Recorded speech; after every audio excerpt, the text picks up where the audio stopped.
Assalamualaikum warahmatullahi wabarakatuh.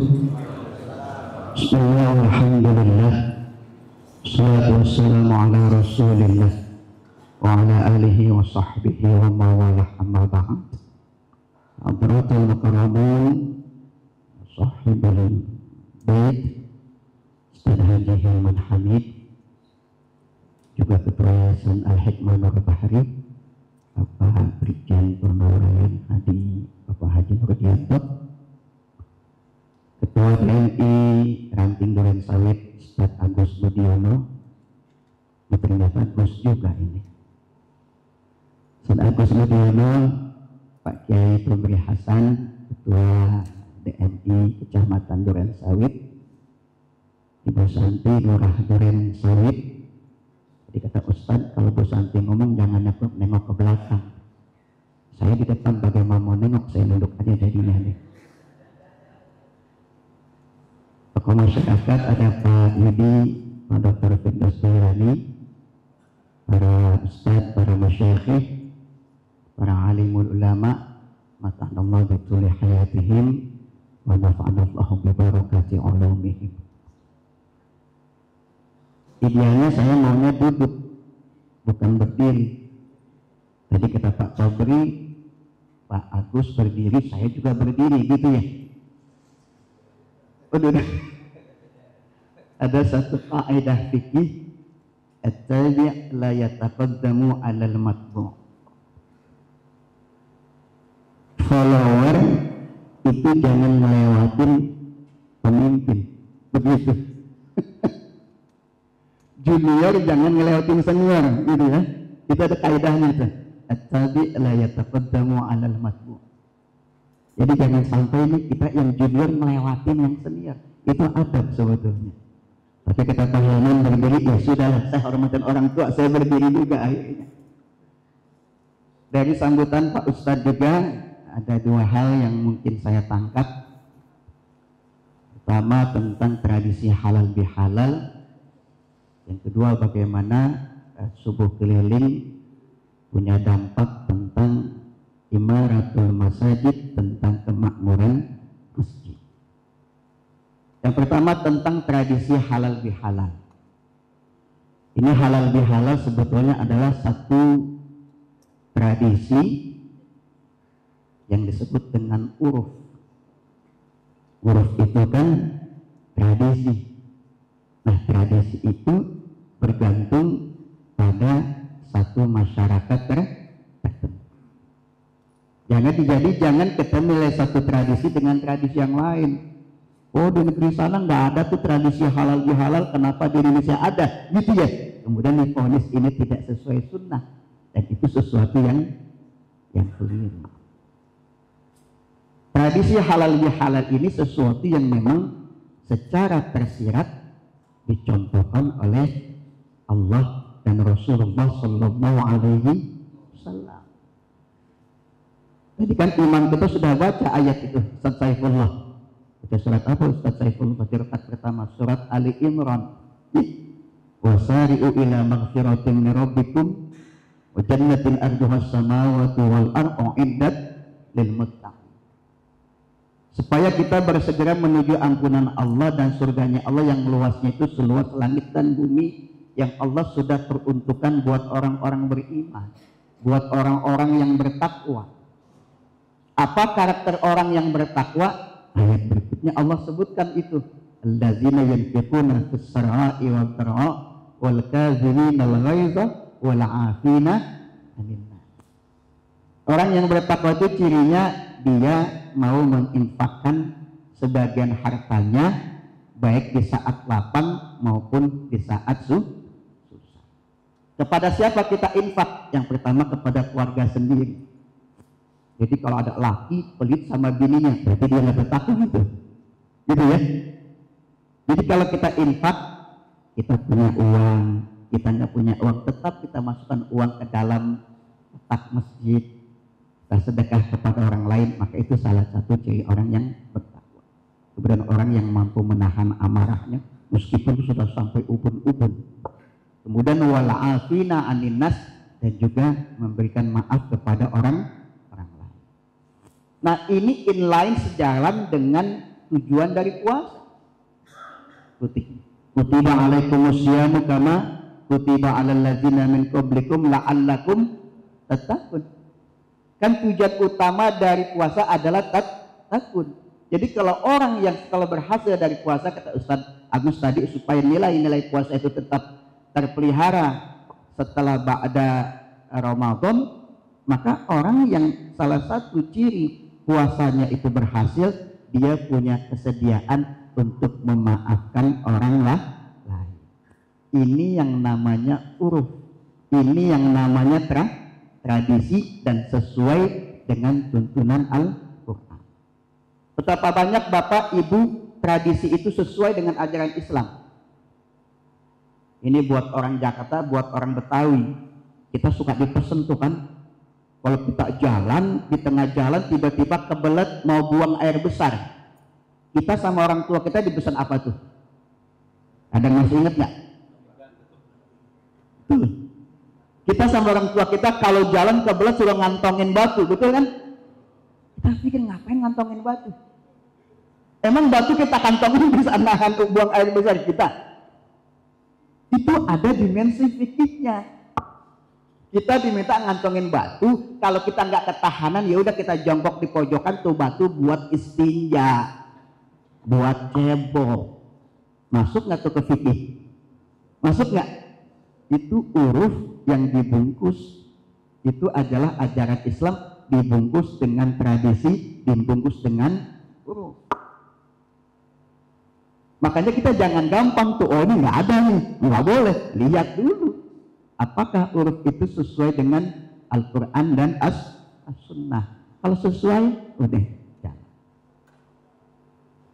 Kayak tadi kata Ustaz Fabri Hasan, kalau orang dilamar itu kan alamatus sukut, alamatur ridha, as-sukut atau as-sukut alamatur ridha. Perempuan kalau dilamar itu tanda dia ridha, dia diam. Dan itu tergantung dengan uruf. Kalau di Turki perempuan dilamar, cara dia nerima nggak diam, dikasih kopi, kopinya ditumpahin, itu tandanya dia ridha. Nah ini konteksnya itu tergantung dengan kebiasaan masing-masing. Sehingga ketika orang melakukan tradisi halal bihalal, apalagi sekarang ada tradisi lebaran Betawi, itu sesuatu yang memang di situ ada dimensi Al-Quran, yaitu saling maafkan. Sebab ketika kita bermuamalah dengan orang lain, dengan keluarga kita, dengan tetangga, dengan teman kerja, pasti ada terselip adanya kesalahan atau kehilafan. Bapak Ibu jangan berpikir bahwa orang-orang hebat itu nggak pernah berantem loh. Jangan kita berpikir orang-orang ulama itu nggak pernah cekcok. Oh jangan pernah berpikir, mereka juga bisa cekcok. Kufah sama Basro aja bisa cekcok gitu kan. Saya kasih contoh nggak tanggung-tanggung. Sayyidina Ali punya anak yang namanya Hasan dan Husain. Ibunya itu Fatimah. Setelah Fatimah wafat, Ali nikah lagi. Setelah Fatimah wafat, Ali nikah lagi. Saya ulangin Bu ya, setelah Fatimah wafat, Ali nikah lah. Jadi istri pertama wafat baru nikah lagi. Ali nikah dengan namanya Haulah binti Ja'far al-Hanafiyah. Nanti punya anak dikasih namanya Muhammad, sehingga nanti anaknya Muhammad al-Hanafi atau Muhammad bin al-Hanafiyah dinisbatkan kepada klan ibu. Ini Husain sama si Muhammad cekcok, sempet cekcok. Kan saudara nih, satu bapak lain ibu. Maka di kitab itu disebutkan hadasat ba'dul khilafat baina Muhammad wal Husain wa huma akhani minal abi wa huwa Sayyidina Ali. Terjadi perselisihan antara Muhammad dan Husain. Dua-duanya anak Sayyidina Ali, satu bapak lain ibu. Lama cekcok ini, nggak sehari dua hari. Wahina ma'atolal hisam. Ketika udah lama cekcok, udah lama itu kalau bahasa orang Betawi selek gitu ya. Baut tuh kalau udah selek kan susah dibikin kan, mesti diganjal pakai apa gitu kan. Ini udah selek, udah dol. Lalu udah lama cekcok, ini Muhammad berinisiatif menulis surat kepada Al-Husain. Di suratnya dikatakan, ditulis itu, ya akhi, tola bainana al-hisam, wahai saudaraku, kita udah lama cekcok nih, sampai gini hari belum akur-akur juga. Tola bainana al-hisam, wa anta khairun minni, wa ummuka khairun min ummi. Udah lama kita cekcok sampai gini hari belum akur, dan ibumu lebih mulia dari ibuku, dan engkau lebih mulia dari aku. Kata si Muhammad. Wa Rasulullah sallallahu alaihi wasallam yaqul, sementara Rasulullah kakekmu pernah berkata, khairuhum man yabda'u bis salam. Kalau ada dua orang atau lebih cekcok kagak atur, maka yang terbaik di antara mereka adalah orang yang mulai menyapa, memberi salam. Wa ana akhsha an abda'aka bis salam. Tapi saya takut kalau saya lebih dulu memulai salam kepadamu, sebab engkau lebih mulia dariku dan ibumu lebih mulia dari ibuku. Kalau ungkapan yang tadi, saya ini junior, engkau itu senior gitu ya. Saya ini junior, engkau ini senior, ibumu lebih baik dari ibu saya. Wa ana akhsha an abda'aka bisalam. Fa'akuna khairan minka, dan kalau saya memulai salam itu tandanya saya lebih baik dari dirimu. Makanya ketika dia nulis surat, dia tidak boleh dengan assalamualaikum, karena saking takutnya ini si Muhammad ini orang alim periwayat hadis, dia mengamalkan hadis Rasul, khairuhum man yabda'u bisalam, kalau yang mulai salam itu lebih baik. Tapi dia sadar, saya memang anaknya Ali, tapi biang emak gue kan lain sama Fatimah gitu. Dia nggak mau. Wa ahsya an abda'aka bisalam fa akuna khairan minka fa abta'ani billahi alaika anta bisalam. Tapi karena lantaran Rasulullah menyatakan bahwa orang yang memulai salam itu yang terbaik, maka mau nggak mau karena Allah Subhanahu wa ta'ala, maka aku mulai sampaikan salam kepada. Itu artinya Bapak Ibu, soal cekcok, soal selek, soal berselisih paham bukan cuma orang-orang biasa doang.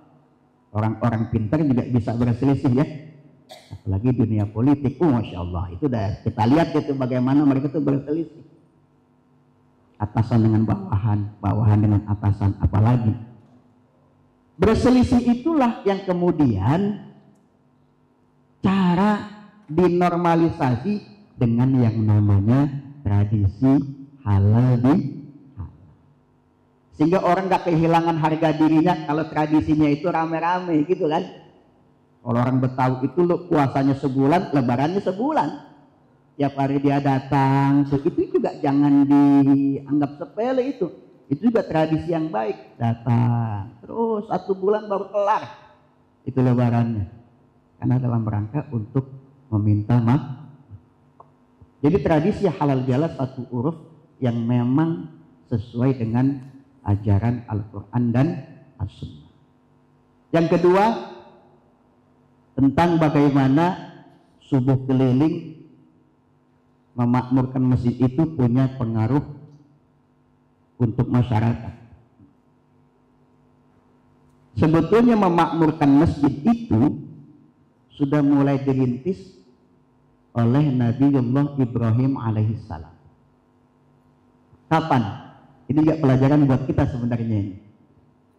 Ketika Nabi Ibrahim itu di Palestina, Ismail dan ibunya Hajar dititip di Mekah di dekat Baitullah al-Haram. Ibrahim balik lagi ke Palestina. Di saat itulah Ibrahim berdoa, Rabbana inni askantu min dzurriyyati biwadin ghairi dzi zar'in inda baitikal muharram. Ya Allah, saya tempatkan sebagian keturunanku Ismail dan ibunya di satu lembah yang tidak ada tandus, tidak ada tanam-tanaman. Inda baitikal muharram, dekat dengan rumahmu yang engkau muliakan. Untuk apa? Rabbana liyuqimus shalah, supaya mereka dekat rumahmu, supaya mereka menjalankan, mendirikan sholat. Faj'al afidatan minan nas tahwi ilaihim warzuqhum minas thamarat la'allahum yashkurun. Dan jadikan manusia itu bersimpati kepada mereka dan beri mereka rezeki dari buah-buahan, mudah-mudahan mereka bersyukur. Ayat ini sebetulnya mengajarkan kepada kita supaya masjid makmur itu, kita kalau punya rumah enaknya dekat masjid atau jauh dari masjid.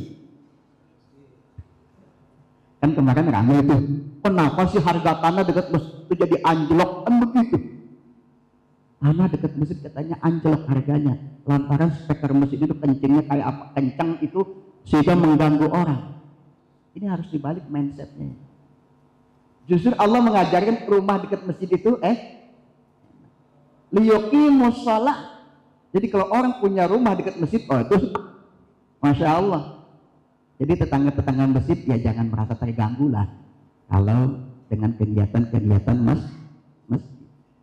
Sebab memang di situ masjid bisa mengingatkan orang supaya beribadah kepada Allah. Punya anak juga dekat masjid. Kan tadi belakangnya ada tuh di ujungnya itu warzuqhum minas thamarat la'allahum yashkurun. Ya Allah, mereka dekat dengan masjid supaya engkau beri rezeki mereka dengan macam-macam buah-buahan. Makanya kita bisa lihat di tanah suci yang namanya buah-buahan itu melimpah ya. Semua buah kan ada di tanah suci ya. Ada buah pisang, ada buah melon. Yang ada cuma buah bohok doang. Buah bohok nggak ada di sana ya. Buah bohok nggak ada. Artinya mayoritas buah-buahan yang terbesar di dunia itu ada. Lebih-lebih buah pisang, sebab buah pisang adalah buah yang paling banyak tersebar di dunia. Kan ada kaitan sebetulnya. Orang kalau mau rezekinya lancar, dia dekat dengan masjid. Kalau kita bisa menangkap, kalau kita ingin rezeki lancar, dekat dengan masjid.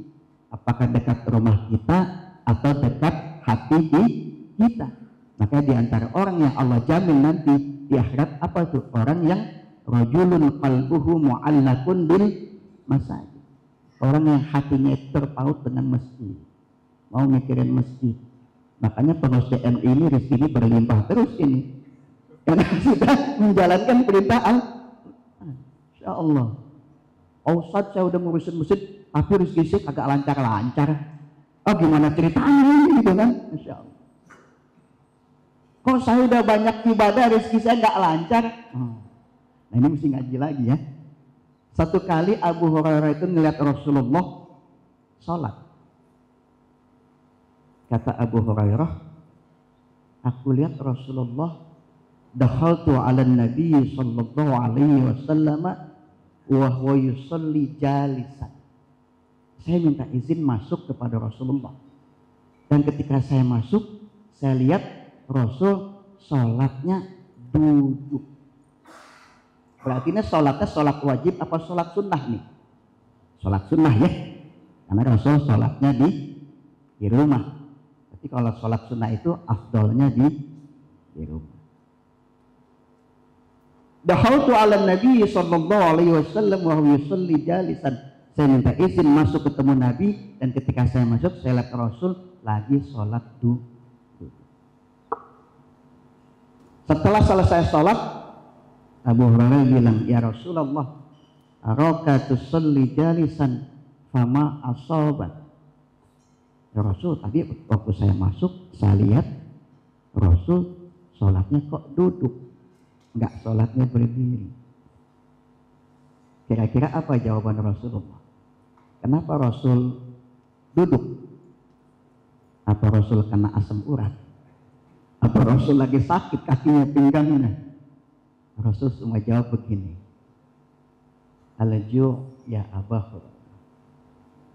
Abu Hurairah, kalau engkau melihat saya sholat duduk itu karena lantaran perut saya menahan lapar. Masya Allah. Kalau kita kan harus kan nggak mungkin kelaparan, disediain makanan sama batin ini nanti kan. Rasul sholat duduk lantaran karena lapar. Nah kalau kita mau sholat duduk bukan karena lapar, kita mau kenyang banget, kekenyangan. Al-ju' ya Abu Hurairah, fabakai. Kata Abu Hurairah, mendengar jawaban Rasul bahwa Rasul sholat duduk karena lantaran lapar, fabakai itu aku tidak mampu menahan tangisan.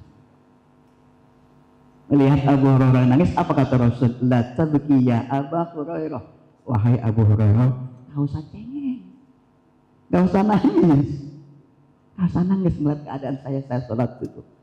Kata Rasul, fa inna syiddatal hisabi yaumal qiyamah la tusibul ja'i'a idza ihtasaba fi darid dunya. Wahai Abu Hurairah, perlu engkau ketahui sesungguhnya dahsyatnya hisab pada hari kiamat tidak akan menimpa, tidak akan terjadi kepada orang yang lapar, dan ketika dia lapar dia mampu bersabar menahan lapar itu. Jadi kalau pengen kagak mau dihisab, kalau kita lapar udah tahan, ya. Meskipun pulang kagak dikasih berkat, udah tahan, kira-kira begitu. Sebab itu bisa meringankan hisab kita pada hari. Oh, bayangkan, Masya Allah, kita 30 hari nahan lapar. Tuh masa nanti kita masih dihisab juga, betul nggak? Jadi itu beda Rasul sama kita. Rasul contohin sholat duduk karena dia nahan lapar. Nah orang-orang yang imaratul masjid, Allah sudah janjikan ya akan Allah berikan rezeki, Allah lancarkan rezeki. Makanya kata Nabi, orang-orang yang kalau pagi dia sudah beraktivitas, maka dia sudah mendapatkan doa Nabi yang tadi sudah dibacakan Al-Kiai Tabri Hasan, Allahumma barik li ummati fi bukuriha. Ya Allah berkahi umatku di saat paginya. Di mana tempat terbaik? Ahabbul biladi ilallah masajiduha. Tempat terbaik di sisi Allah adalah masjidnya. Wa afdhalul biladi ilallah aswaquha, dan seburuk-buruk tempat di sisi Allah adalah pasar. Mana bagus duduk di pasar apa duduk di masjid? Tentu lebih baik duduk di dalam masjid. Oleh karena itulah ketika orang lakukan subuh keliling, Rasul nggak pernah cerita tuh, kayaknya ada cerita Rasul tuh pindah-pindah dari satu masjid ke masjid yang lain, kagak ada gitu ya. Jangan lihat ke situ. Lihat peristiwa Isra dan Mi'raj. Rasul Isra dan Mi'raj. Kan itu dua peristiwa tuh, ya. Pertama Rasul ceritakan Isra-nya dulu. Mi'rajnya itu belakangan itu. Enggak langsung satu saat Rasul semalam saya Isra dan Mi'raj sekaligus. Rasul ceritakan Isra-nya dulu, itu orang aja pada heboh. Mana mungkin Rasul Isra semalam, pagi ini udah ada di sini. Rasul nggak ceritakan Mi'rajnya, Isra-nya dulu. Kata Rasul, kalau Mi'rajnya saya ceritakan, oh tambah heboh orang. Isra-nya dulu diceritakan, Mi'rajnya nanti itu belakangan di surat An-Najm. Rasul Isra kemana mulainya, starting pointnya? Minal masjidil haram ilal masjidil aqsa. Dari masjid al-haram ke masjidil al-aqsa. Al-aqsa maksudnya al-abd. Jadi tempat yang paling, masjid yang paling jauh, karena paling jauh itu adalah Masjid Al-Aqsa saat itu. Jadi dari satu tempat masjid ke masjid yang lain. Ini sejalan nggak dengan kegiatan DMI subuh keliling? Sejalan apa enggak? Ya Allah. Nah kalau nyari dalil mah begitu caranya. Rasul nggak ada keliling-keliling itu dari satu. Ya Allah. Kita bisa lihat Rasul sudah mencontohkan keliling dari satu masjid ke masjid yang lain, menyapa masyarakat, mensosialisasikan program mengajak orang untuk imaratul masajid, memakmurkan masjid, itu adalah bagian Rasulullah, dan itu sudah dimulai dicontohkan dengan Isra dan Mi'raj. Nah, kalau orang sudah Isra, tinggal Mi'rajnya doang, betul kan? Kalau orang sudah memakmurkan masjid, ya udah tinggal tunggu tuh Mi'rajnya sampai mendapatkan satu, ya mungkin satu cita-cita yang kita harapkan. Mi'raj, oleh-olehnya adalah sholat. Jadi subuh keliling itu sudah memang yang sebetulnya memang sudah digambarkan dalam peristiwa Isra dan Mi'raj, walaupun baru sampai 26 gitu ya, di depan lain sudah 1000. Ya Allah, yang lihat yang penting bergeraknya meskipun masih 26, toh yang 1000 juga pernah mengalami apa tuh yang 26 juga. Nah, jadi memang orang itu harus bertahap. Nyari ilmu juga kudu bertahap, Pak. Jangan langsung loncat itu. Man tadarraja fil ilmi wasala. Kalau orang bertahap nyari ilmu, dia pasti sampai. Wa man qafaza alaihi lan yasila hatta yarji'a ila ma qafaza alaihi. Tapi kalau orang nyari ilmu loncat itu. Orang Jakarta tahu yang namanya main congklak. Tahu main congklak ya? Ada lubang-lubang itu langsung dilongkap. Orang nyari ilmu ngelongkap itu, dia nggak bakal sampai ilmu itu. Sampai dia kembali lagi kepada tahap yang sudah dilalui, baru dia akan sampai. Jadi semua itu harus tadarruj. Man tadarraja fil ilmi aw man tadarraja fi syai'. Orang yang kalau bertahap maka pasti sampai pada cita-cita yang sudah ditarget.